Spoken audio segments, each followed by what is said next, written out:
We will pay homage to the Buddha by reciting the Namo Tassa 3 times. Namo Tassa Bhagavato Arahato Samma Sambuddhassa. Namo Tassa Bhagavato Arahato Samma Sambuddhassa. Namo Tassa Bhagavato Arahato Samma Sambuddhassa. So today we have to continue previous topic. So here we will start talking about prerequisites of meditation. We can also say the preliminary factors for meditation. So before we are going to meditate, we have to do all these things first, which means we have to settle many different things before we start meditating. Then there I mentioned Unifications of Modernity, maybe the next slide. The first one is Purifications of Modernity. As we have already mentioned before we start meditating, we have to purify our morality. Then we have to give up. So to give up major impediments. So today we are going to talk about impediment. So anyway, we have major impediments, also we have minor impediments. So major impediments mean it makes us very, very much busy. This is called major impediments. So for about minor impediments, it's not that much busy, just some personal cases. Then 3, approach a competent teacher. This is also necessary. We must have competent teacher when we are going to meditate. Otherwise, we will not have proper guidance. We cannot practice properly. Then 4, practice a proper meditation subject. So later we have to explain the meditation subjects and the temperament.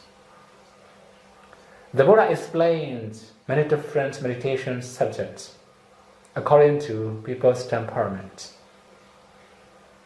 So here we have to practice the proper meditation subjects according to our own temperament. Then 5, avoid unsuitable monasteries. So all these, the list of monasteries will be mentioned when we are talking about casinos, because now it's too early, right? That's why later when we are going to explain practical practice, before explaining the first meditation subject, I will explain all these things. Then 6, live in a suitable monastery. So in this case, we have to know both unsuitable monastery and suitable monastery. Then 7, give up minor impediments. So later we have to explain minor impediments. So now we will start with 10 major impediments. So the first one is avasa. We can also understand as dwelling place. So that means if we have a lot of attachment to the monasteries, or if we have a lot of properties in the monastery, we cannot leave. So when we are in the forest monastery, we don't have many properties, we can move to any monastery easily. If we have many properties in the monastery, it's very difficult to move. Whatever we are going to move, we have to think about our properties. I should go there or not? It will be the problem. So I have to introduce the story of 2 bhikkhus here. So there are 2 laypersons. They are also friends. They were also friends from Anuradhapura. So they were ordained as a bhikkhus, and they also study Vinaya for 5 years. It's a common ancient time. Before we are going to meditate after ordination, we have to study Vinaya for 5 years. We must also study meditation at the same time for 5 years. Though they have already got the proper meditation subject, then they are separated. One of them live in the Tubarama, then another one lived in Pajina Kandaraji. Gradually, they become senior in their community, their own group. Then one of the elder, the Mahatera from Pajina Kandaraji, thinking that his play was good for meditation, he went to Tubarama to invite his friends to meditate in his place. Then he visited there. Yeah, the bhikkhu from Tubarama is also his old friend. That's why he welcomed him properly.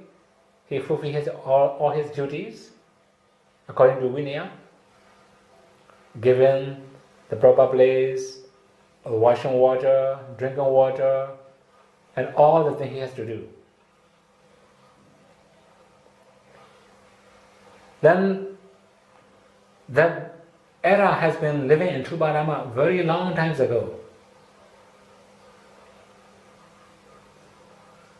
Then his friends thought, oh, my friend has been living here for many years. He may have many devotees. He has many close families, many supporting families. Also, in the evening, he expected, oh, maybe his devotee will come and offer me geese, molasses, and evening juice. But nobody came to see him. Nobody came to offer him. The next morning also he expected again. Maybe yesterday is too late, that's why he didn't inform his devotees, that's why nobody came and offered me. But in the morning, he expected the devotees will came to see him and offer him rice gruel, like offering breakfast. Although he expected like that, nobody came to see him. Nobody offered him anything. So, the next day, in that very morning, both of them went for Pindapata. Actually, they went for alms together, and they also have their breakfast and the rice gruel in the dining hall in the town. Then, after having rice gruel in the morning, after that, they go for Pindapata again for lunch. The elder from Pajina Kandaraji, you can see the visitor, asks his friends, are you okay with your devotees here? He said, yes, I'm okay. So that means he has got all the things he needs to have. All the things he should have. Then the visitor invited his friends to follow him. They planned to meditate together in the Pajina Kandaraji. So Actually, they are in the Pindapada. After Pindapada, maybe they may have lunch in the dining hall. Then when the visitor asks him to follow him, the bhikkhu from the area from Tubarama came out of the city by the southern gates to leave for Bhajana Kanaraji. This is the way to Bhajana Kanaraji. The visitor, surprised, and asked, "Do you have anything to bring to Bhajana Kanaraji?" Then the era from Tubarama replied, "No." Although he has been living there for many years, he has only 8 properties for bhikkhus. As you have known, upper robes, lower robes, and also double robes, belts, also like a razor. We can also say like a something, axe or something like that. Right? Then another one is thread, water feeder. He has only bhikkhu's properties. He do not have any other things. All the properties are Sangika properties or monastery properties. So before he left, he come for Pindapada, he has already kept everything properly. That is why he didn't need to go back to bring his properties. He can immediately go anywhere he like. But the visitor bhikkhus had some donations from the devotees. Although he spent only one night in Tubarama, he had his walking stick, wine tube, Sunday pack. He had to bring all the things to his monastery, Bhajana Kanaraji.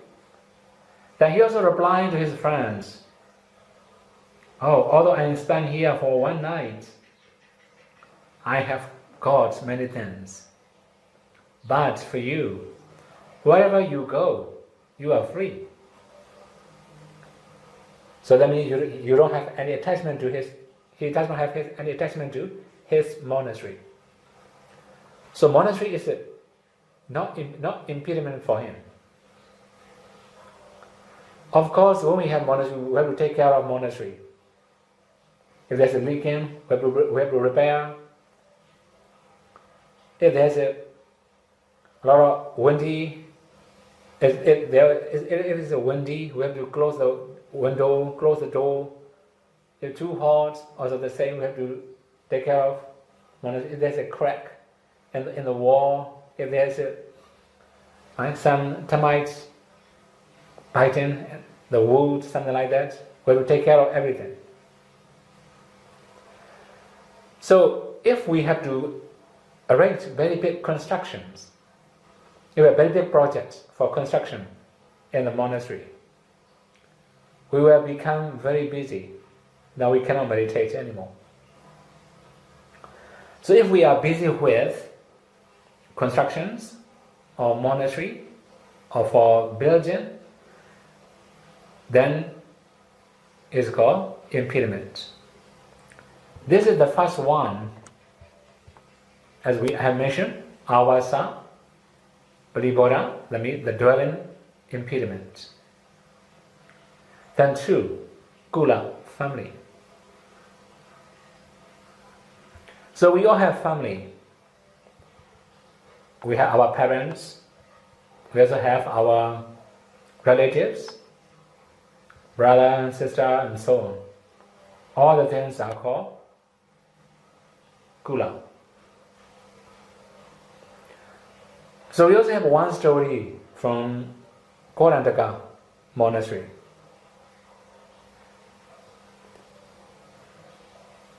So actually, there's the nephew of the era who lived in Korantaka monastery. Then he went to Rohana for study. Later, he returned to Gaurantaka, and for 3 months has waited. He 3 months. So then he came to his uncle asked him to visit his family. Then the young bhikkhu visited his parents. So it has been a very long time. His parents didn't recognize their son. Then he just thinks only just visiting bhikkhus, just visitor. So fortunately, their son went for Pindapata to his parents' house every day for 3 months. He didn't reveal his identity. Then he didn't talk to his parents, I'm your son. So if they know, then they will take care more. Then there will be attachment to parents. It will become impediment to him.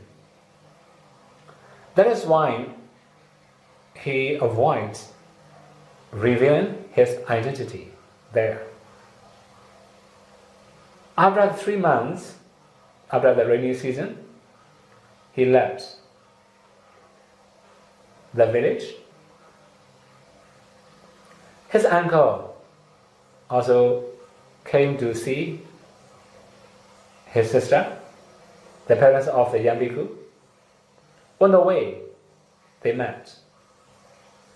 The uncle asked, have you met your parents, great devotees? Yes, I haven't met. Then the senior, his uncle also set out the journey to see his sister. When seeing his brother, the mother of young bhikkhu cried, now you come alone, which means my son passed away.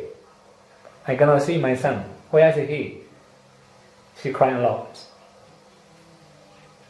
Then the elder talked to her. The one you supported for 3 months is your son. Then the mother has very strong devotion to her own son. Oh, no more impediment for him? You know, we have many things in our life. Then we are busy with many different things. Right? So, for the young bhikkhu, although he came to his parents, he was not busy with his parents. Then we can say like a real ones are the lineage of noble person, right? Delight in the lineage of noble foods. So the parents has very strong devotions, also pay homage to her own son, where he left. So this is called impediment. If we are busy for our family member, relatives, this is called impediment, called Kula Pariboda. The next one is Lava Pariboda, gain. So if we have a lot of gain, we may have a lot of invitation, a lot of gain, it becomes impediment. So if we are busy with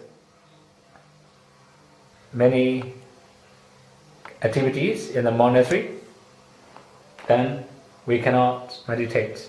For example, if we are busy with devotees, whenever the devotees come and offer, we will give Dhamma Talk, Dhamma discussions. So because of giving Dhamma talk and also discussions, we don't have enough time to meditate. So sometimes, in some places, I think you may have experienced that kind of things in Paudoya. You know, many of bhikkhus from Paudoya, especially like a meditation teacher or Naika Sierra, in Mahadana time, you know, we are very, very busy.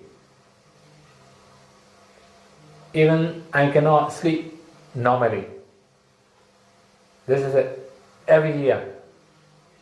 We have to suffer like that. Many devotees come. Many Dhamma friends come. That's why we have to talk. Anyway, that means if we have to be busy with many, many devotees, many invitations, then we cannot meditate. That is why it becomes impediment. But for those who need to get more properties,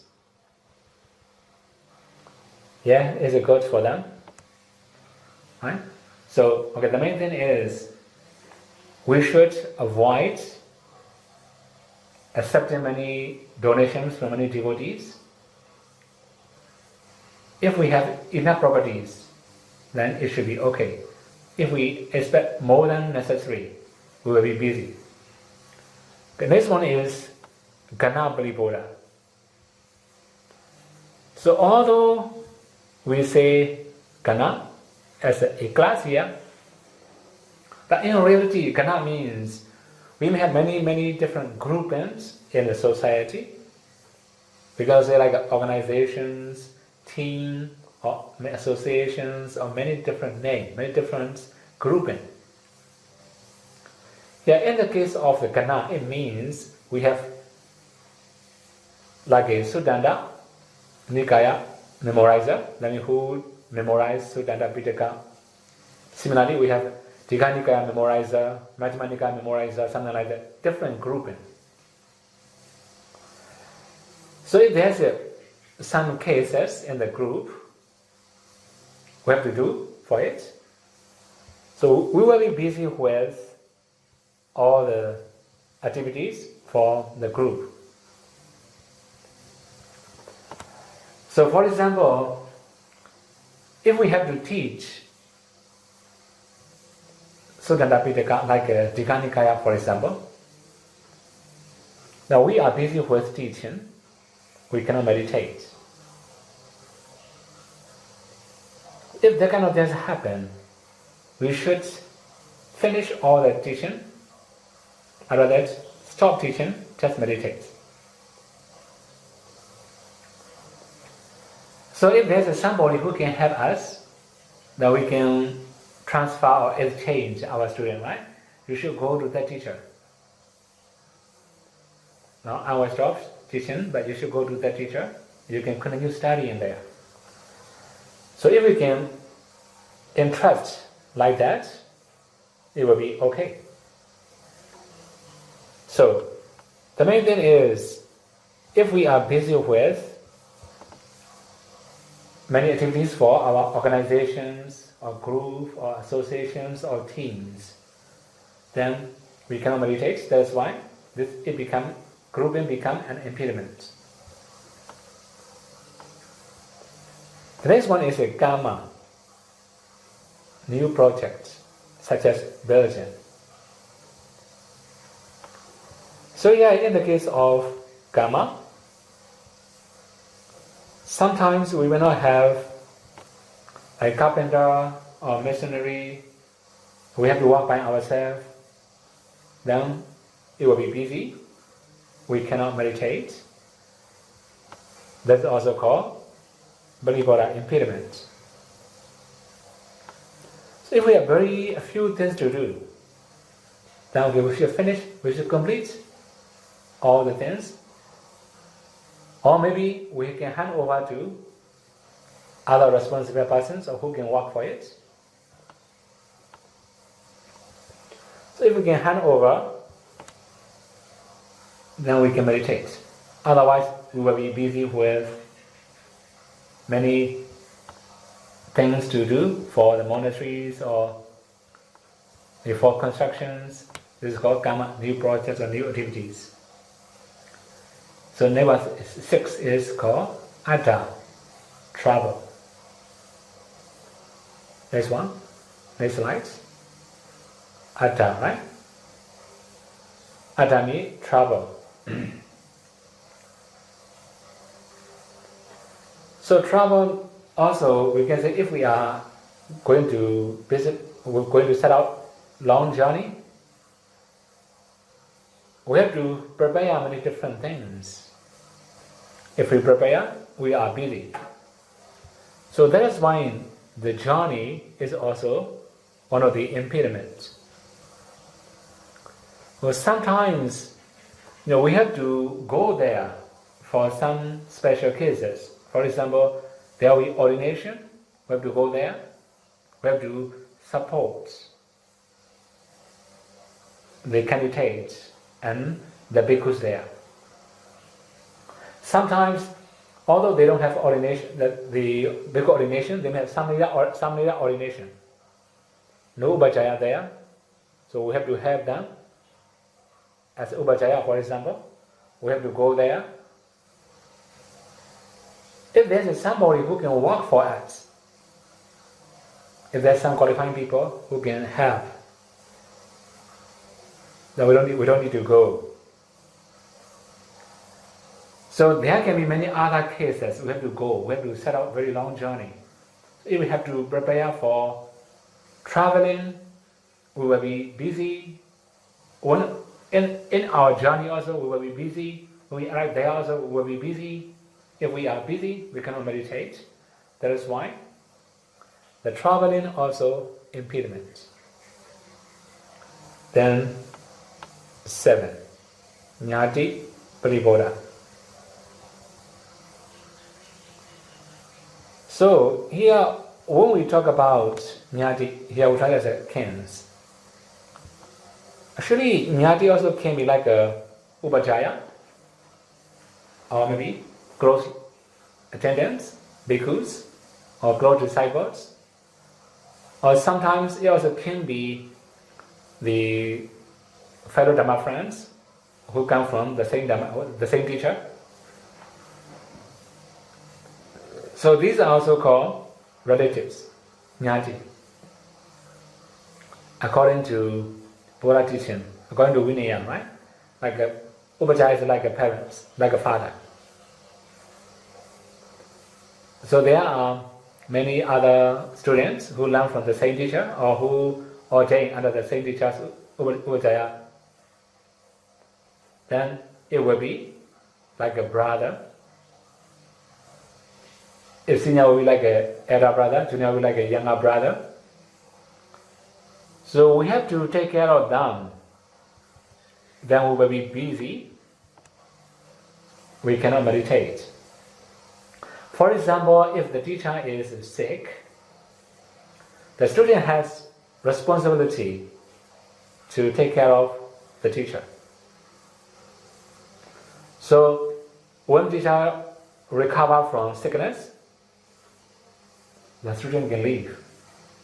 Similarly, when close students are sick, upajjhaya has responsibility. We have to take care of him. When he can recover from sickness, we can leave. So if we have this kind of properties, or this kind of situations, not only that, there will be many other types of teachers. For example, like we may have Samaya Upajjhaya, Bhikkhu Upajjhaya. Sometimes even Samaya Upajjhaya, they are given two different parts. There are the Bhikkhu who can give the precepts and the triple refuge, three refuges.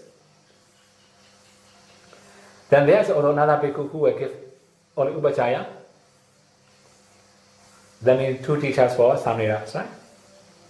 But in modern society, it's very rare. Only one bhikkhu will give precepts, will give upajjhaya. But sometimes, if we are busy, we can hand over to junior to ordain samnedas and he can give precepts. After that, bring him to senior. Senior will give only the upajjhaya. So not only that, there can be like a Kamavaja teacher. That means in our higher ordination, there are bhikkhus who chant Kamavaja. They are called Kamavaja teacher. So there also can be like an Anusasaka teacher, and Bali teacher, many different types of teacher. So we have responsibility to take care of them. If there's no upajjhaya, we also have Nisaya teacher.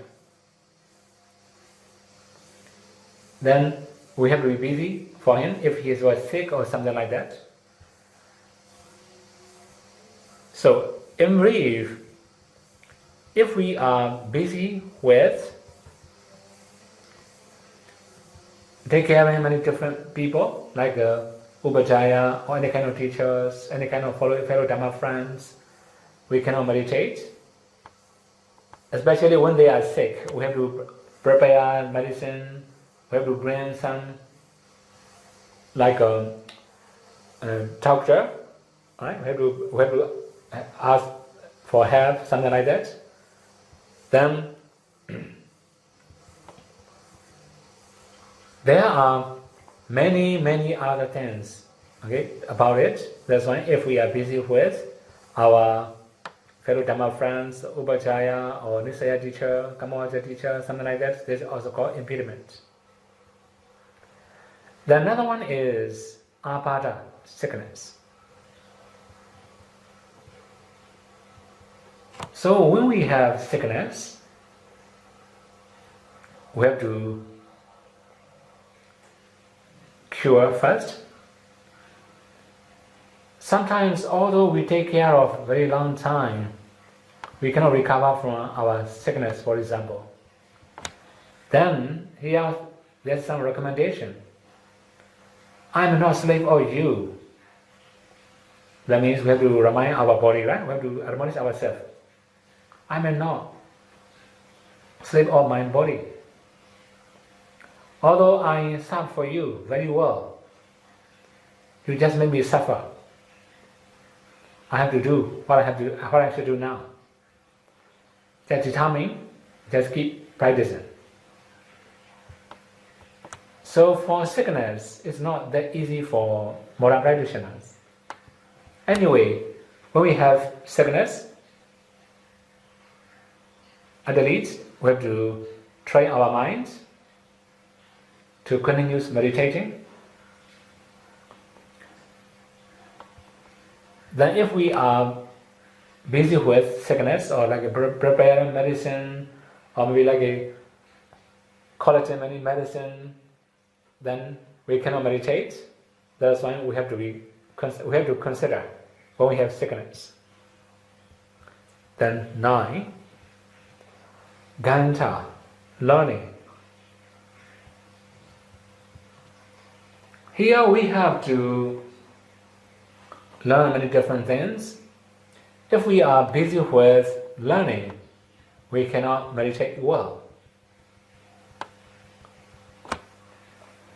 So we have a Zen story. It's a bhikkhu from Malaya, one of the places in Sri Lanka. So the Mahathera Venerable Deva, he was Majjhima Nikaya memorizer. Majjhima Nikaya means middle long discourses of the Buddha. So that Mahathera, so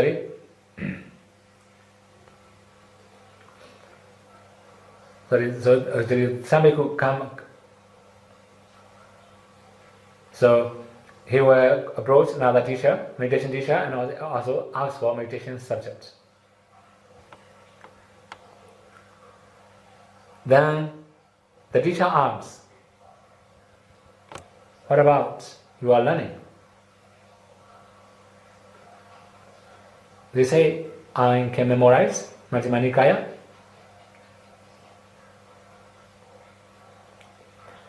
So the elder also knew that it's really very difficult to memorize Majjhima Nikaya.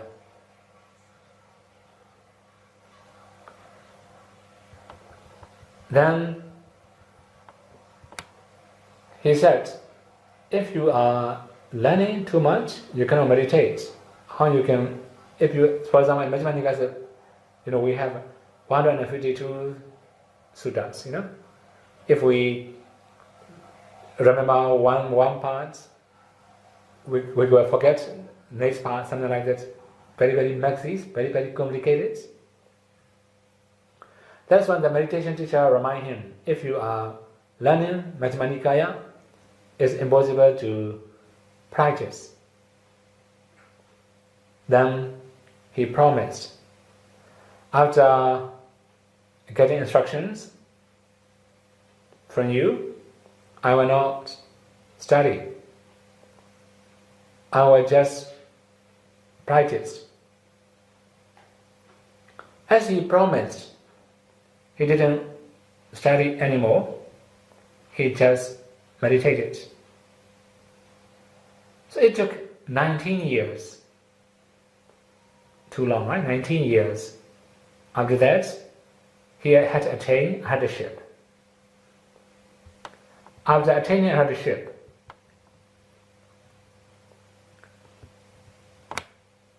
so you can imagine he meditates 19 years, altogether around 20 years.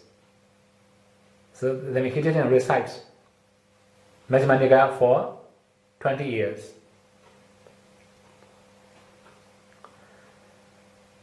So after that, if somebody comes and recites, he also can recite. Even he didn't miss, even in a single word. So that means he has good memory. Although he has been meditating for, then he does not recite more than 20 years. Then we have another story about learning again. There's also Venerable Naga from Kuliya Hill, or it's Garuliya Hill, sorry. He also meditated without learning for 18 years. So after 18 years, he starts teaching Dhatu-kata. Dhatu-kata is a really, really very messy, very difficult one. Okay, so this is for your information. In our Pali school, we have one saying: among the smallest texts, Hudodaya is the most difficult. Among the medium-sized texts, Dhatu-kata is very difficult, the most difficult. Among the biggest texts, Patana is the most difficult. Because we have to use many different methods, many different theories. That's why it became very messy. Anyway, after 18 years without learning, without recitation, he just meditating, then he restarted teaching Dhatu-kata. So he could remember every single thing without missing even a single word. He could teach well. So actually there are also another story. Anyway, the main thing is, if we have to teach many things to many people, or if we are learning, it becomes Pali-Bodha. Okay, now and again, the last one, 80, supernormal power. So supernormal power, why is it become impediment? Yeah, it's not that easy to attain that kind of things. Supernormal power is really, really very difficult to attain. Not only that, it's also very, very difficult to get lost.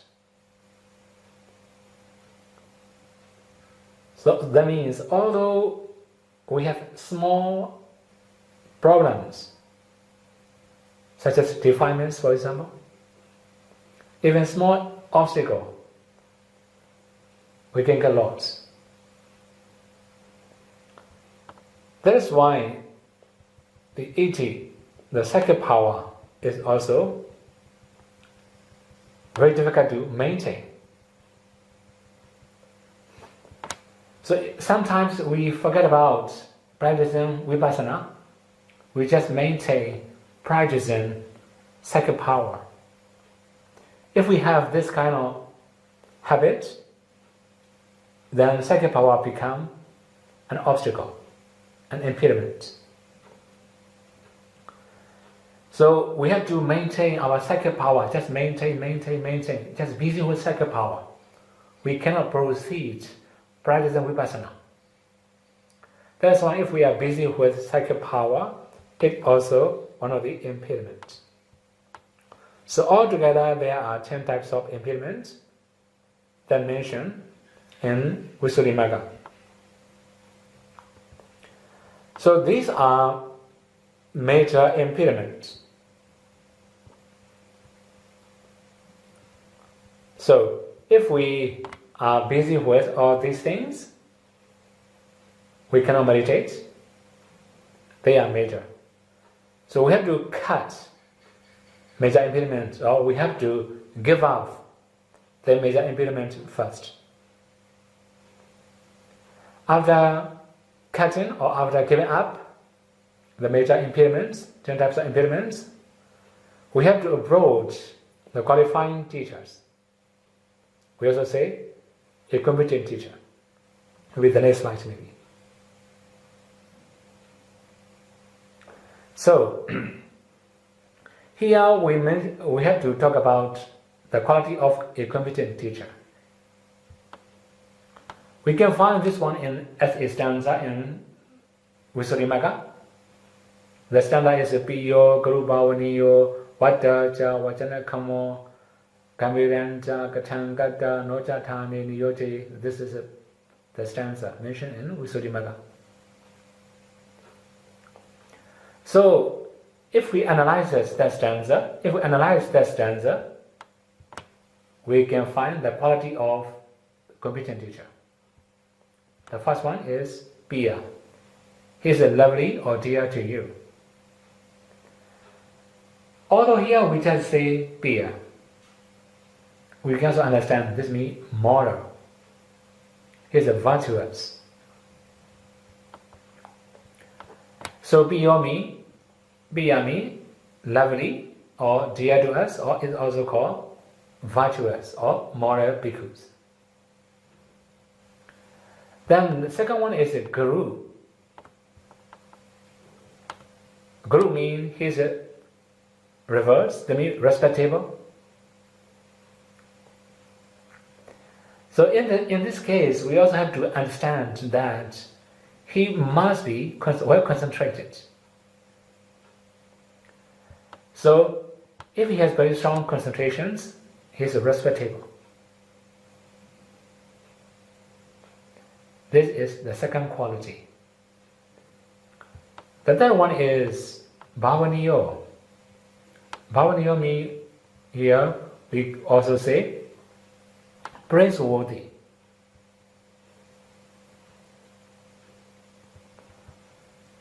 So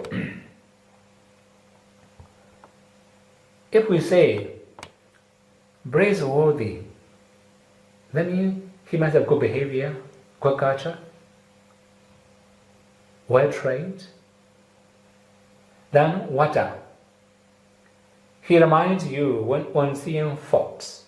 That means when we make some mistakes, our friends will remind us to avoid doing this kind of things. Although we may hate him, he will not consider anything about it. He will just remind his friends to be better person. This is called Vajja. Vajjana Kama. He can endure ill speech of others. This is also one of the qualities. When somebody criticizes or complains, he can endure. This is also one of the qualities. Then, next one is Gambiranja Gatankata. He speaks the profound Dhamma, which means he can teach or explain very profound Dhamma.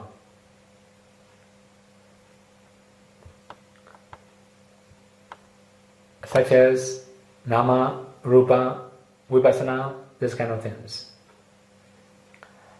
Attain no ja niyoje. He does not urge to tread the wrong path. That means he does not encourage his Dhamma friends to do something wrong, or he will not mislead his Dhamma friends. Here, wrong path means if there's the way to be reborn in the fourfold states, that means unwholesome things. He will not guide his Dhamma friends to do unwholesome things or unwholesome deeds. That's called Atane no ja niyoje. These are the quality of the meditation teacher. So one more thing here we have to know.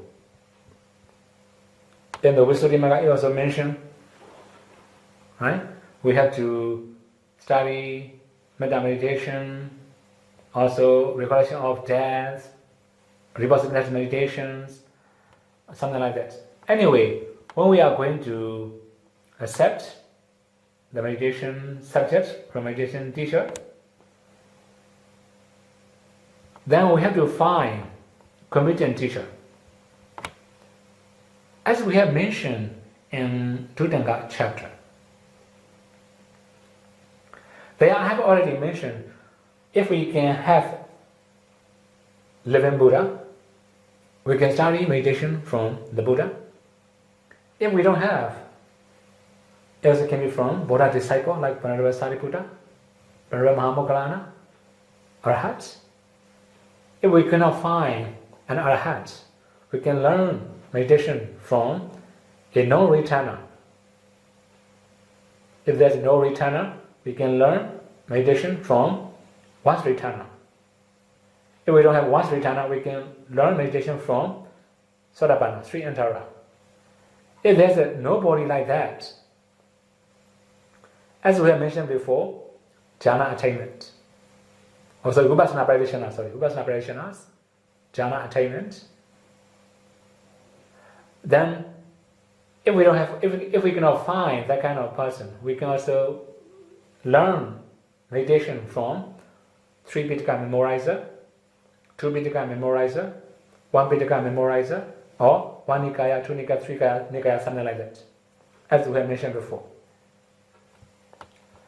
So if we have this kind of teacher, then we can learn from him.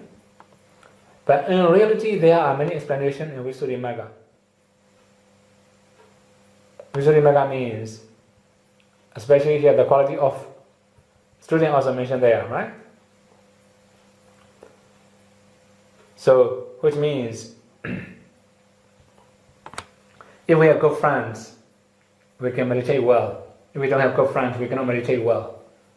This is the one thing. Sometimes, although we have good friends, if we ourselves are very bad, we cannot meditate also. So, mainly, it comes from us. Although we have good teacher, if we are not good enough, we cannot improve ourselves. So there are many other explanations. The main thing is, teacher must be moral. Also, teacher must be able to maintain the lineage of Buddha's teaching. This is the main point here. So again, if we have this kind of teacher, then we must have good mind. That means like we have to take care of the teacher or something like that. There are many, many duties of students we have to do, we have to perform in our daily life. But in fact, we relinquish after ordination. That's why nobody need to take care of Kovida. Then again, so actually there are many other explanations about the duties. Also, we have to talk about the temperament. So according to Abhidhamma, or in Visuddhimagga also mentioned 6 temperaments. Right? So if we say 6 temperaments, I have to list out first. The first one is lustful temperament, hateful temperament, deluded temperament, speculative temperament, and we also have like a faithful temperament, intelligent temperament. Altogether 6. But in Visuddhimagga, they also mention different types of karma, also make different types of temperament. Especially here, it just mentions something about the lobha, dosa, moha, that means greed, hatred, and delusion. Contrary to them, we also have alobha, adosa, amoha on the table. So here I just mentioned like a plus and a minus, right? So when we are accumulating karma, that karma is accompanied by lobha. Here I mentioned minus dosa, minus moha, alobha also. If lobha is a lobha, alobha is a minus, right? Then again, so when he was accumulating karma, the karma is accompanied by lobha. Okay, here I have to explain. Accompanied means, in reality, lobha and like a dana, for example, cannot rise together because lobha is a greed. Dana is non-greed.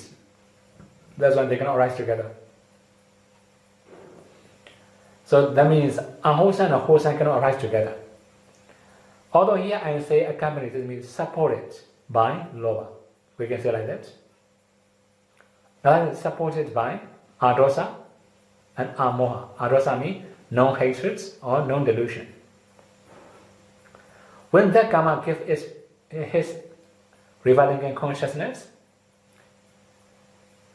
doesn't mean because of lobha, he will be greedy. Adosa, he will be very kind, very polite, good social skill.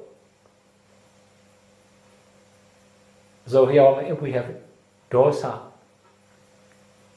if our karma is accompanied by dosa, we are not very kind. We are unkind, impolite, also no more social skill, no more communication skill, like that. So this is called the first types. Because of amoha, he will be wise. We will also say intelligent. So very bright or very intelligent. The second row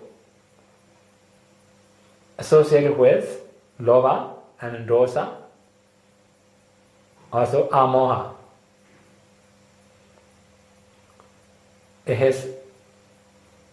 When he was accumulating karma, that karma will produce his future existence.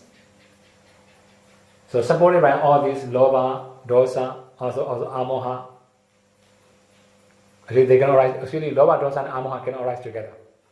Two different things, two different supporting causes. Then, when that karma gives a result in the future life, then he will be greedy because lobha is associated there, right? Whatever he saw, he will be very easy to attach to it. Also, angry, short temper, no more social skill, impolite. Then he will be intelligent because of amoha. So there can be two different types of karma. We can say three different things. It can be supporting causes of his karma. Then the third row, lobha, moha, and adosa. So lobha, you have already know, it is greedy. He will attach to anything very easily. Because of moha, he will be deluded, delusion, and decision, confused.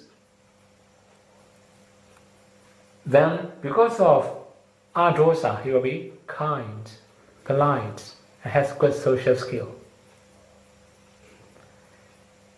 So in our community, we can find there are very, very kind sometimes, but very greedy, They are very polite, but very greedy. Why? This is the karma. Sometimes also confused and decisions, delusion. Okay, now we have fourth row. So we have three unwholesome rooted. Lobha, dosa, moha were associated when he was accumulating karma. Then the karma is supported by alobha, dosa, lobha, dosa, moha. Then when he was born in his life, produced by the karma, he will be greedy, angry, deluded. Then the next rule. So they are mentioned again. So no more lobha. Here mentioned dosa, moha, alobha. When somebody karma was supported by these three, you'll be contented, not that much attachment, lot of contentment. Although he saw divine pleasure, it cannot attract him. This is the power of alobha, So when we are accumulating karma with alobha, non-greed, when our karma is supported by non-greed, then he becomes contented, contentment. He can content with whatever thing he has. So although divine pleasure, divine happiness, divine properties is not attractive for him. So because of hatred, he will be angry. There are many bhikkhus, many people, they are really very, very strong in contentment, but angry, delusion, because of the kind of karma. Again, next row,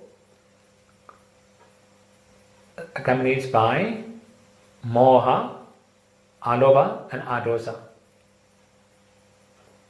So because of alobha, he will be contented. He has very strong contentment. Was very kind, very polite, good social skill. Because of adosa. So accompanied by moha, delusion, very strong delusion, and decision, confusion.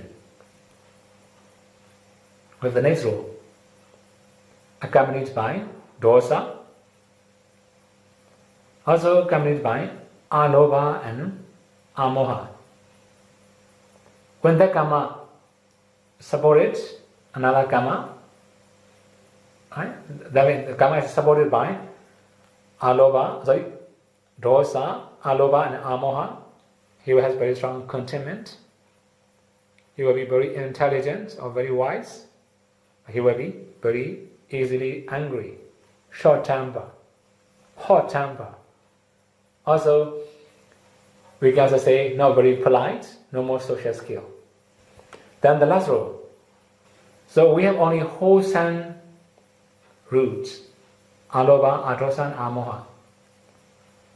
When the karma is supported by these three, he will have very strong contentment, very kind, very polite, and very wise. We should know that the next slide, right? We should know that we have good behavior and a good communication skill if our rebellion consciousness is produced by the karma and accompanied by non-hatred. Then, if we have like a dosa, like this one is it. Even the divine objects is attracted for him whose rebellion consciousness is produced by the karma and accompanied by non-greed. So for about amoha, it's very easy to understand. Because when we have amoha, we are wise, clever, also very easy to understand everything. Very sharp and very bright. So these are the karma and the producing causes, the producing karmas that can be the causes of the temperament. So now we have to continue the classifications of temperament. The temperaments can be classified by posture, by action, by eating, seeing, and so on, and also by the kinds of states occurring. So these are the parts we have to explain today. It will be the last part maybe. We have table. Maybe the next table maybe. So here I have made table. We have with the first part about the posture. We have already known we have four posture: walking, standing, sitting, and lying down. So the first one is raga, lustful temperament. When he walk, he will walk carefully, evenly, but his step is springy. That is the way lustful temperaments walk. Then again, when he was standing, he will stand gracefully. Not only that, we can also say like carefully. He will stand carefully.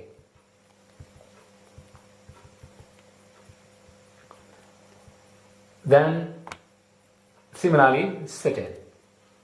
When he was sitting, he will sit gracefully, also carefully. Then now, for example, he may prepare everything very well. Then he may sit carefully like that. Then lying down, he will lie down slowly and gracefully.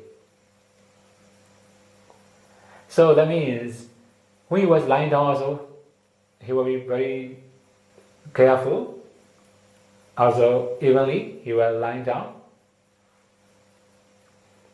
This is how he behaved when he was in full posture. So there I also mentioned about Vitakka. Vitakka means speculative temperament is same to Raga, lustful temperament is same to Satta, Buddhi, faithful temperament. So faithful temperament will do the same. Because the raga also, when we have attachment to something, our mind will cling to it. Similarly, if we believe something, it's similar to attachment. We cannot change the way we believe. We cannot change what we believe. They have the same nature.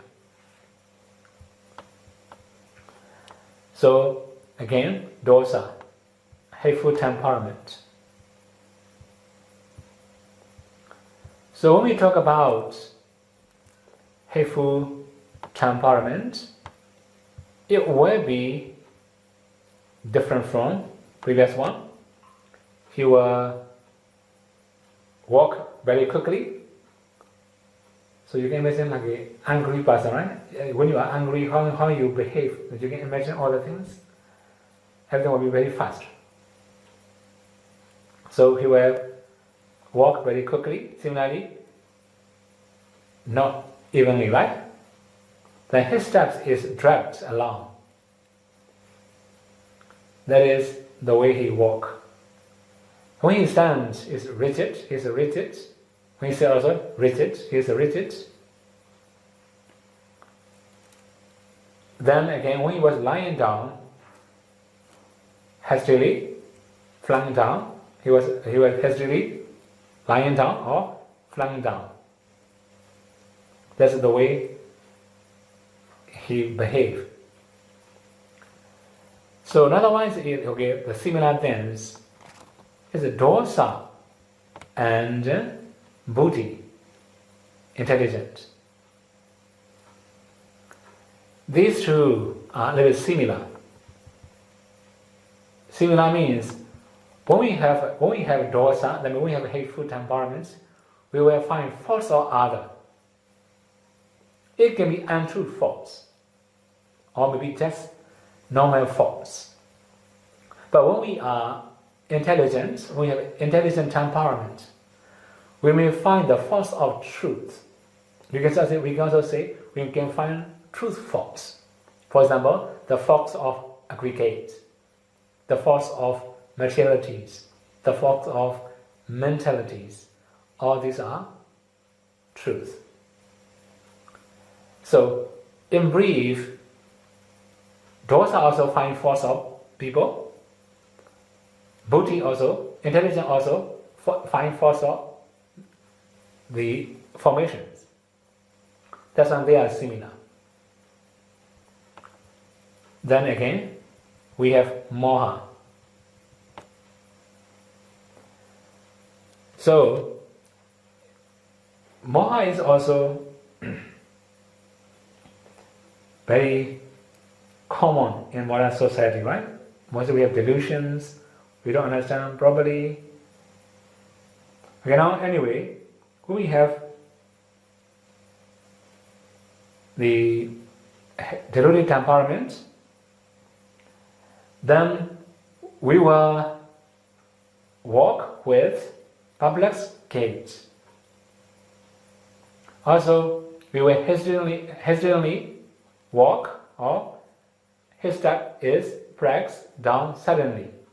This is also called moha temperament. So when he stand and sit, how he sits? So he will sit with muddled.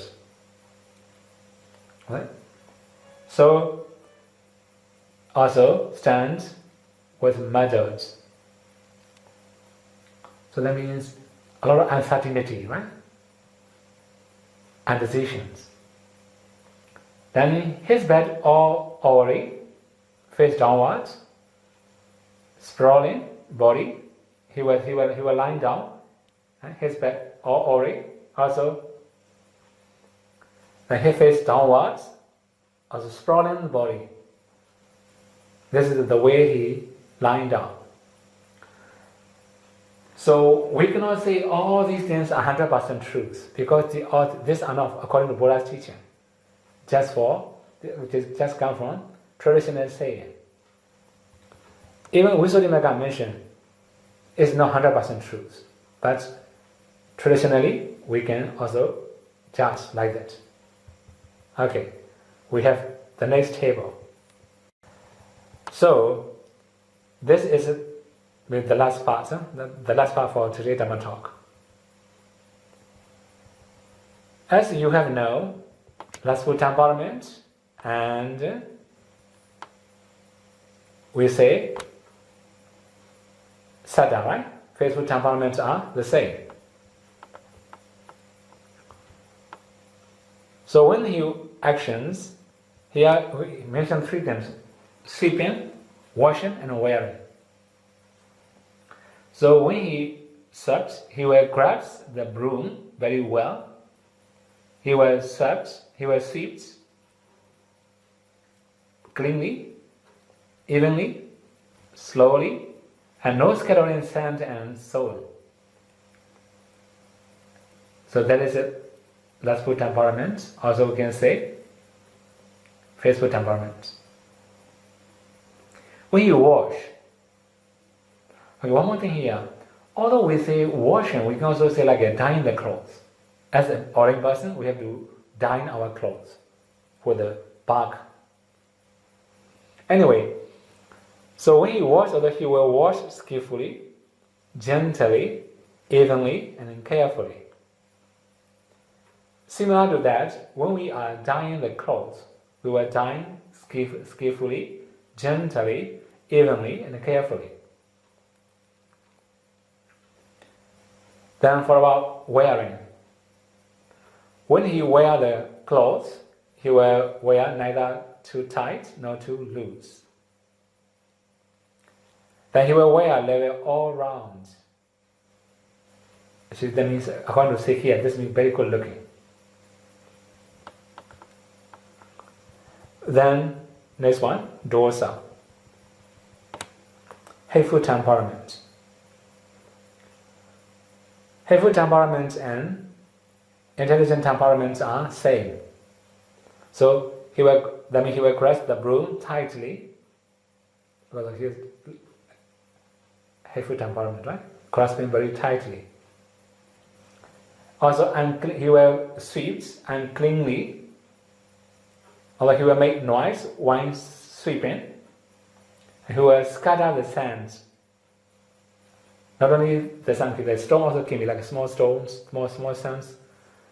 Because he sweeps very strongly, he will scatter all the stones and sand or any dust. Then when he wash the clothes or dye the clothes, he will wash tensely, stiffly, or unevenly. Then when he wear the clothes, he will wear too tight, not level all round, that means not good looking. Okay, now finally for today, moha, deluded temperament, also same to vitaka. Okay, now I have to explain moha and vitaka because moha also we get confused. If we have a lot of thinking, we also get confused. That's why speculative temperaments and deluded temperaments are the same. So when someone has deluded temperament or speculative temperament, he will grasp the broom loosely. Then when he sweeps, he will mix the sands and stones and everything with the rubbish. Then when he wash or dye the clothes, he will wash or dye unskillfully, unevenly, indecisively, or as if muddled. This is the way he wash and dye his clothes. Then finally, we have wearing, right? When he wear the clothes, he will wear loosely in a matter way. Then he get confused or unskillfully, we can say like unskillfully, unevenly, and indecisively he will wear. So all these are just for informations to guess what kind of temperament do we have. But in modern society, we have mixture of temperament. But anyway, I have to proceed how to guess the temperament in this week again. Okay, so today I will stop here. May you all be able to practice the Buddha's teaching and May you all be able to realize the final cessations, endless suffering, Nibbana.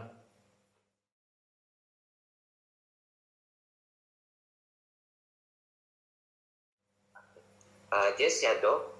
In the previous Dhamma Talk, number 6, we would like to ask about the definition of Majjhima Jhana. In reaching the Majjhima stage, the meditative yogi never fall down in Bhavanga. Is that true, Shadow? Yeah, we can say that. Yeah, he may not find the Bhavanga, sure. Yes, attain jhana, sure. Okay? Vietnamese Shadow. So now I'm practicing the red kasina. First, I enter the 4 jhana of the kasina. After I emerge from the jhana of the kasina, and I discern the 32 part of the body internally and externally of the person in front of me. And I focus on the blood of the person sitting in front of me. So the blood become very clear. The color of the blood become very clear in my mind, under my light. After that, the red color, I keep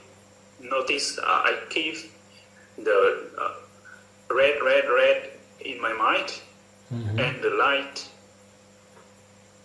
in my mind become red color, and I focus on the red light. So Vanami said, I have a question. Should I maintain the red color light, red ruby, continuously for 2-3 hours, or the red color hai màu đỏ của ánh sáng chỉ là điểm sơ khởi, or this red color light is just a beginning only, or should I focus on this red color light? Okay. So here, when you are practicing red kasina, you must be able to focus on the red nimitta as long as you are sitting or you are practicing. For example, like if you meditate 1 hour, you must be able to focus on it for 1 hour. If you are meditating for 2 hours, 3 hours, it depends on the length of your practice. You must be able to focus on the red nimitta. If you can maintain like that, then you are successful. If your color is changing, not successful. Okay? But I mean, said, when I'm practicing the 32 part of the body, I don't need to recite the kesa. But I just focus on the particular, the repulsiveness, and I feel that this body or this kesa is very repulsive. So I start to cry. I cry a lot. I want to run away. So then every time it's so. I cry for some time. I crying for some time, and then I come back to my main meditation. Can sort of teach me further. Okay, crying is a dosa or something, right? You have to consider what kind of mind it is. So in reality, when we feel repulsiveness, just for repulsiveness, we don't need to cry or we don't need to have any other feeling. It should be very simple, right? Another thing is, so for about recitation, it depends on the practice. In the very beginning, we can recite, but later when we become skillful, we just need to feel repulsives when seeing the object. That's the main point here. Yeah? You must see the object, you must feel repulsives. This is the main point. Right? So as long as you can feel repulsive, don't recall any other things. As you say now, crying, that means you recall other things more than repulsives. That's when it happens. Okay? Mandami Shadow mentioned that practicing psychic power will become obstacle for our vipassana practice. Then why did Buddha teach us the disciple psychic power? Nowadays in Pa'ao, Shadow also teach 14 ways and psychic power to his disciples. Are these practice a kind of support for the practice in some way? Sadhu. Okay. So at least when we practice 14 ways of training mind, we may have better concentration naturally.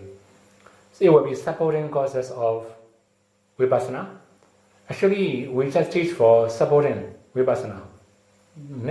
It doesn't mean you have to maintain psychic power whole life, right? So if we just practice for the basics or for the foundations of vipassana, it will be okay. Even the Buddha himself practiced like that. When you read the Great Canonical of the Buddha, then it will mention how the Buddha attained enlightenment gradually. So which means in the first watch of the night, the Buddha attained divine eye. The second watch of the night, recollection of the past. The last watch of the night, he attained Buddhahood, right? Like this. So that means he attained psychic power first. After that, he attained headship. So psychic power also can be the supporting causes of vipassana.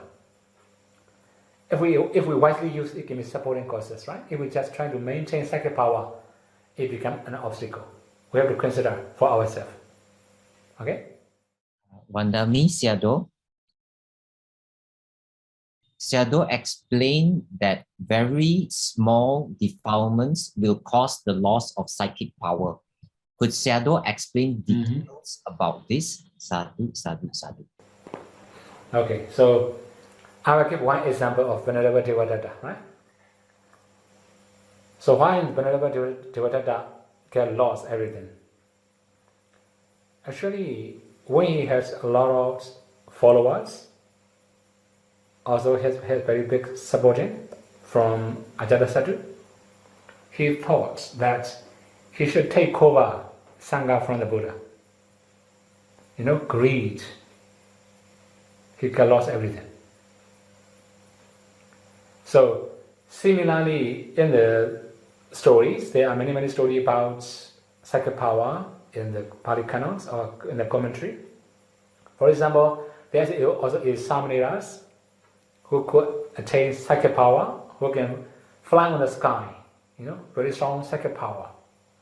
One day, when he was flying on the sky, he heard a girl singing a song. It's very nice, very beautiful sounds. When hearing that, he lost everything. Because attachment to the sounds, like that. So that means it's really very difficult to maintain. Even very small things, very minor things can distort. Also, he can get lost everything. Okay? Next one. My name is Edo. I am a lay people. I live a household life. So every day I practice twice a day sitting meditation in the morning and in the afternoon, and every sitting 1.5 hours. And I also listen to the Dhamma Talk and also study Dhamma online. So I am wondering that by doing so, can I attain jhana? Actually, jhanas come from skill. And also, as I say now, you have to cut all the impediments, right? If you can cut all the impediments, then you want to become skillful in meditation, you can attain jhana. If you cannot cut impediments and also busy with many different things, your mind will incline to many things you have to do. You cannot attain jhana. So that means jhana does not come from how long you do. It depends on how skillful you are, right? Okay, next one.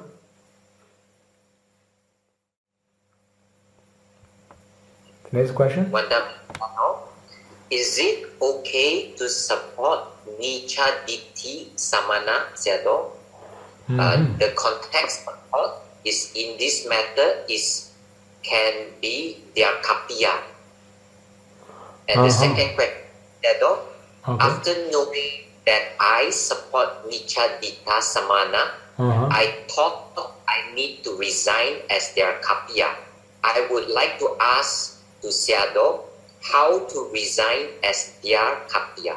Sadhu, sadhu, sadhu. Okay. For about kapiya, actually, if you don't wish to do, you can resign, right? Just say, may I stop? Or may I take a rest? Okay, this is very polite, right? It doesn't matter. For about the supporting, as ordinary people, if you cannot feel happy, okay, just stops there. If you also know he's like a Mithya-ditthi, right? Wrong view holder, then actually whenever you recall it or you remember your wholesome actions with him, sometimes you will also regret, right? You cannot feel happy. If you're gonna feel happy, then you should stop supporting. Otherwise, wasting time, wasting properties, just accumulating more akusala. So if you can still feel happy, you can also have like the perceptions of a bhikkhu, for example, right? Although he is wrong view holder, there's no other bhikkhu nearby you. Then, okay, in memory of great disciple, chief disciple, like in memory of an arhat, you just keep serving him as arhat or something like that. Although he's a wrong view holder, it will be okay. Let me, if I summarize, as long as you can feel happiness by supporting or by helping, keep doing it. If you're gonna feel happy, then you should stop. Okay? Yes, Sayadaw mentioned about approaching a suitable teacher. Yeah. Why is it one who had practiced vipassana and one who had practiced jhana come before one who has tipitaka knowledge? Sadhu. Okay, so that means, okay, we have the greatest teacher to the smallest teacher, we can say like that, right? So greatest teacher is like a Buddha, is the greatest, the best teacher. Then gradually, if we cannot find the Buddha, gradually we have like a who can practice insights, who can attain jhana, who can practice Tipitaka memorizer. That means if we can know Tipitaka, at least we can know the Buddha's teaching. Although we don't have experience, we have already learned many things from the Tipitaka. That is why it's possible to be teacher. Right? So not only that, those who have already learned meditation from Tipitaka also can be teacher here. Right? Okay, this one? For Bosa Charita and this Bodhi Charita, both of them have a similar posture. How to differentiate these two types of Charita? Okay. So force of Sankhara means actually, okay, they may know the force of namas, the force of rupas, the force of aggregates, something like that, right? So Sankhara means it can be any kind of formations.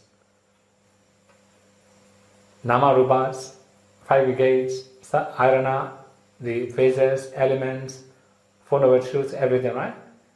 So he can know all the things, especially about the inside knowledge. He will be very sharp knowledge, very strong wisdom. This is called the intelligent temperament. Okay? He says, when someone approach the monk, they can know whether the monk observe the Vinaya or precepts well or strict or not. But how can they know whether he has attained Magga and Phala so that he can learn from this monk? Okay, for about Magga and Phala, we have special nature of noble person, right? For example, the noble person will never break 5 precepts. For Sotapanna and Sakadagami, then they may have, like for example, like a mana, pride, for example, right? Although they may have mana, they have like a pride or conceit, but they can accept the truth. Their minds are ready to accept the truth, something like that. So for other things, like a anagami, they may keep 10 precepts strictly. Then we can say he is an anagami. So by their precepts, also we can also understand they are noble persons or not. But in reality, only the person who attained can know he is noble or not. For other people, we can just see his behavior and his way of life. Right? We can just guess he can be noble or he can be just an ordinary, something like that. So we don't have many other information about it. Okay, next one. Yeah, for Moha Charita and Vitakka Charita, both of them have similar posture, how to differentiate these two. And also, just now the others say, for Vitakka Charita, they have many thoughts. So does that means have many thoughts, but according to his understanding, Vitakka is continuously applied to the objects, means meditation object here, he means, I think. So, Sayadaw, please explain. Okay. So here, don't get confused with mental fetters, Vitakka, and then temperament, Vitakka. These two are two different things, right? When we talk about the temperament, we just talk about speculative temperament. Right? Vitakka, it doesn't mean only applying thoughts. It also means speculative temperament. That means we will think about this and that, many different things, a lot of considerations. Then sometimes we cannot make decisions, we get confused. It will be similar to moha. So this one is not mental fetters. This is the temperaments. We have to understand two different things. Okay? We have three questions, 4 questions. Also, the first question is, Vanami said, sometimes we say that we need to fulfill 10 parami, and sometimes also say we need to fulfill the vicha and charana. So these two ways of saying is the same or it is different? Actually, vicha charana cover all the things. For example, charana also can be like a dana, sila, nikama, all the things can be considered as a charana contact, right? So when we talk about Panya Parami, for example, among the Panya Parami, we can also say there's a Vipassana, insight knowledges. Now, among the Nikama Parami also actually it can be, we can say like insight knowledges. So these are also called Vicha, right? That means knowledge. So that means Vicha and Jhana can cover all the 10 perfections. Okay? This one? Yes, sir. The second part said đó, thưa Ngài, nếu 10 ba la mật thành minh và hạnh thì cái nào thuộc hạt giống minh? Thưa Ngài vừa trả lời rồi. Câu hỏi thứ 3, Ngài vui lòng giải thích cho chúng con sự khác nhau giữa vô minh và tà kiến. Vanami said đó, can say đó, explain to us that the difference between the avijja and miccha ditthi. Okay. So miccha ditthi is, or gets like a wrong view, right? Wrong view means, we understand something improper or something harmful, right? Anyway, when we talk about miccha, then this means we don't accept karma. Mainly in Buddhism, we can say if we don't accept karma, we can say the miccha ditthi. This is the basic one. So, what about the moha? Moha is not understanding the truth. So moha is not grasping. Miccha is grasping something, holding something. Moha is like we can say automatic. We can say automatic, right? When we get confused, we can get confused automatic. We are not grasping something. For about ditthi, we can grasp something. It will be two different parts. Okay, this one. So and the 4th part of the question, Vanami said all in the Buddha Sasana. So the Buddha also, I read somewhere in the Sutta say the Arhan should be, after they pass away, their relics can build the Chediya to pay respect. So how about the other Arya person like Anagami, Sakadagami, and Sotapanna? Actually, what about the relics? Here we just have only the shrine like Buddha and the Pajaka Buddha and Arahats. Also, we get like a universal monarch. So when we have when this person passed away, then they are worthy of making shrine, something like that, right? For other person, if they wish to make shrine or pagoda, then we can also make a memory, right? But traditionally, okay, in Myanmar we have even ordinary bhikkhu pass away, we also make shrine, but we are not paying respect to their bone or something like that. Their bone and will be another. We can say in Myanmar, you may remember planet posts maybe. Another planet post, they bury the bone of the bhikkhu, something like that. For about pagoda, we just a normal pagoda. So we have this kind of culture. Okay, briefly, we should not make shrine. Right? Only Arhat, Buddha, Vajrasattva Buddha, it should be. Okay? Yeah, can we use chemical dye to dye our robe? Is it according to Vinaya? Okay, what times according to Vinaya, sure. According to Vinaya, dyeing the clothes, sure. Okay? Oh, chemical dye is it? Okay, it depends on what kind of chemical, right? Chemical dye mostly, somebody says it comes from the swine or something like that. So, when we have doubt about it, we should not dye it.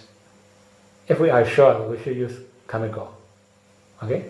It depends on what kind of things, come from what kind of things. Okay? This one? Sorry, when the Misyado, if he use clean water to offer to the Buddha statue, is there any specific time requirement?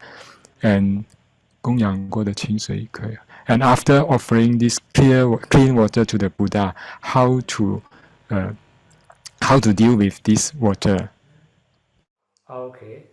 So let me, after offering, okay, so how long does it take? Maybe wait 1 day, for example, right? After that, you can take it back. You can drink, also you can throw it anywhere. It doesn't matter, right? You can pour into the like a body tree or something like that. It's also okay, no problem. Okay, so that means they can drink or they can take away or they can pour the water into tree, like body tree or something like that. It's also okay. Just throw it to the tree also okay. It doesn't matter. Like a water in tree, right? Some meditators can meditate well. They can attain jhana and practice vipassana, but they are not good in theory. They do not know how to report their meditation properly with proper Dhamma Talk. Okay. So that means, so first actually they have to learn the meditation manual maybe. If they can learn meditation manual, then they will know how to report. This is one thing I can recommend. Another thing is, the lack of Dhamma knowledge. Now, if they have lack of Dhamma knowledge, if they cannot say what they experience, if they cannot express what they feel or what they know, then we cannot guide anything. So at least they should study the meditation manual, right? It will be much better for reporting. Okay, next one. When the Misyado says, in the past life, if the karma is, when the karma is accompanied by lobha, and when this karma ripens, then this person will attach to things. So the question is, this karma can be kusala karma and akusala karma, or only akusala karma. Then if someone make offering, this is kusala karma. So that means offering with lobha mind, is it? Yeah, sure. So that means supported by lobha, he offer like that. We can say like that, right? So according to Patthana, we can say, like a upanisaya pacayo, powerful dependence, right? Which means because of lobha, because of attachment to something, for example, to be reborn as a deva or maybe to be reborn as a rich person, something like that. If we offer, because of lobha, it supports kusala karma, right? That kusala karma will associate with alobha sure, right? Because this is two different things.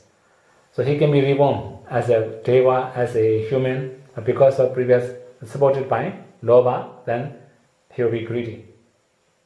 Dear Sayadaw, could Sayadaw tell us what are the most important skills to attain jhana faster? We don't have shortcuts, right? So that means, I have already talked about dukkha patipada, danda, vinya, like that, right? So in the dukkha patipada, that means we have a lot of difficulty when we are practicing. So in that part, I have already explained impediment. So if we have a lot of impediment, we cannot improve faster. So first cut all the impediment. Second one is a lustful temperament. If we have lustful temperament, we're going to improve easily. dukkha paripada, practicing with difficulty. Another one is no practicing samatha. It can be because of maybe past karma, maybe, right? Because of this one also. Another thing is that 7 unsuitable conditions. Later I will explain that one. So we must have suitable conditions. For example, like a residence, dwelling place, food, weather, posture, friends. Then when we have all the suitable conditions, we can improve faster. Another one is that having strong controlling faculties. When we can balance 5 controlling faculties very well, we can improve faster. Another one is when we have very weak defilements. If we have very strong defilements, it become an obstacle. When we have very weak defilements, we can improve faster. So in the dukkha paripada, I have already listed out 6 factors for difficulty in practice. If we can overcome all these 6, the opposite of these 6 factors can be considered as easier to improve. Okay? Next one. Madami Sayadaw, studying is impedient to Chitta Visuddhi. But commentary to Mahasatipatthana Sutta explains that Dhamma Vichaya is developed through Dhamma learning. There is also Sutta explaining that, say, studying Dhamma can reduce wandering mind. Okay. Is that true, Sayadaw? Okay, so that means when necessary, we have to do it. So learning means, for about practicing knowledge will be different things from learning. For example, when we are going to learn Digha Nikaya, for example, then all the Digha Nikaya is not for meditation. Some of the Digha Nikaya chapters are about the sila, right? Some of the parts are about wrong view, something like that. That is why. For about the Dhamma Vichaya, we can know like what profound Dhamma, what is it? Learning like about like Nama, learning about Rupa, something like that. That kind of things can be considered as Dhamma Vichaya, right? We can learn like that. Just for practice, we can learn. Just for other general knowledges, don't spend your time too much. It becomes an obstacle. Okay? Yeah, Madami Sayadaw. If allow a requisite offer to a monastery for certain projects, but the monastery use those requisites on other projects, is it allowable? If it is not allowable, the organizer or the donors, would that affect the organizer or the donor if it is not allowable? So, in this case, 2 different projects. So, from the donor side, actually, according to Vinaya, we have to do as donor said. If donor say, for example, for his own monastery constructions, then we have to do for it. Then after that, we have extra requisites. Then we have to ask the donor what to do now. In this case, it will be exceptions. So another case is like in this case, we have to ask permission from the donor if we are going to use for another project. For example, like the first project has already cancelled already, and the first project has been cancelled. We have to do the second project, for example. Then we have to ask permission from the donor. Since the first donation is already useless because all the projects are already cancelled, so we have to use in this second project. Do you agree? Something like that. If donor agree, we can use it. Right? So in this case, we have to do as donor said. Right? Allowable, we cannot say like that. But for about it's not missing here. We can say like that. Right? But this improper dana, we can say adhamma dana. We can say like that, right? This is the force of only the organizer, not the force of donor. There must be agreement between donors and organizer. Okay? This one? Sayadaw, sorry, this question. The allowed requisites for certain project is temporarily switched or used in other projects. Would they consider unallowable? Okay, in this case, okay, as long as he can return the price, it will be okay. Okay, as long as the organizer can return the donations to previous project, it will be okay. Dosa Charita and Buddhista Charita, both of them have similar posture. How to differentiate these two? Actually, Bodhicharita is a good, right? Dosa Charita is a bad. So that means, actually, it doesn't mean we have to judge other people. We have to decide for our own. We have to judge for our own, right? Who we are. We have to know who we are. After that, we have to choose which subject is suitable for us. This is just for meditation purpose, right? This is not like a body language. Now in body language, then we have to know people's mind, right? By seeing their movement or their gesture, something like that. This is it, according to their learning. But here in this teaching, we cannot judge other people. We have to judge our own for better practice, right? Okay, next one. Okay, dear Sayadaw, Sayadaw explained about temperament according to the past karma. Do these past karma take their effect? Is it at the rebirth linking moments? They take effect during a person's lifetime time. A person's temperaments can change from time to time in their life, not fixed. So can we say that different kind of karma take effect during different time? How do we understand about this mentioned in the tables? Okay, so that means the karma that produces this life is supported by lova, something like that. Right? We can understand that. So now in modern society we have mixture of temperament. That means when we are doing wholesome deeds, there we lova, dosa, moha, everything is a mixture, right? This is called mixture of temperament. So anyway, this is just for how to guess our past karma. But when we can practice, we can know which karma produces this life. What kind of, like a dharana, what kind of upadana produces that karma, we can know in practice, right? Okay, as you say now, temperament is it. Now in modern society, we have mixture of temperament. So according to the Pali traditions, we can understand when we have this kind of karma in the past, we will have this life, we have this kind of habit, this kind of temperament. So here, according to this table, all the karma are the karma that produce this life. We have done in the past. Okay, we can understand like this. Okay, next one. For Moha Charita and Vitakka Charita, they have similar posture. How to differentiate them? Also, similar question come, right? So, okay, that means we have to check ourselves actually. Okay, so Moha also indecision, Vitakka also indecision. Sometimes because of delusion we don't understand. Sometimes because of thinking we get confused. Two different things.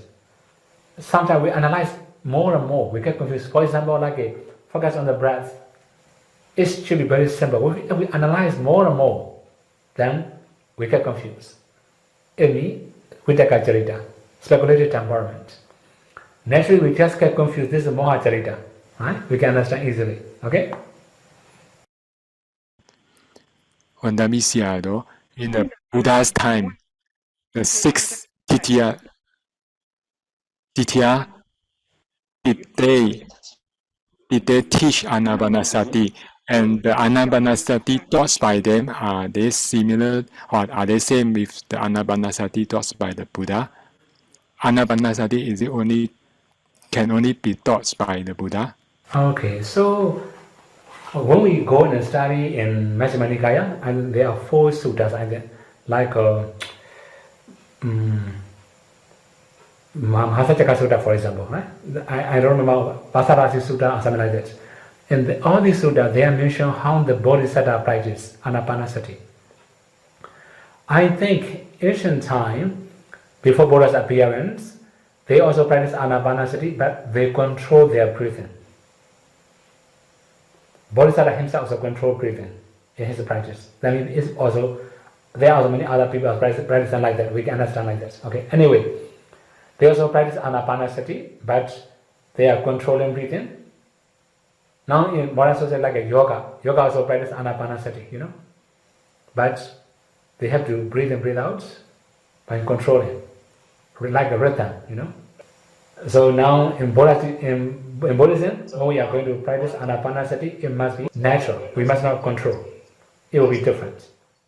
Yata wadaja amehi sambadam bunya sambadam sabbe deva numodandu sabbe buddha numodandu sabbe sada numodandu sabba sampati siriya idam me nyatinam hodu sukhita hondu nyadayo idam me nyatinam hodu sukhita hondu nyadayo idam me nyatinam hodu Sukhita hondu nyadayo idame punyam asawakaya waham hodu idame punyam nibbanasa patiyo hodu mama punya bhagam sabba sadanam bhajami te sabbe me samam punya bhagam lavandu sadhu sadhu sadhu.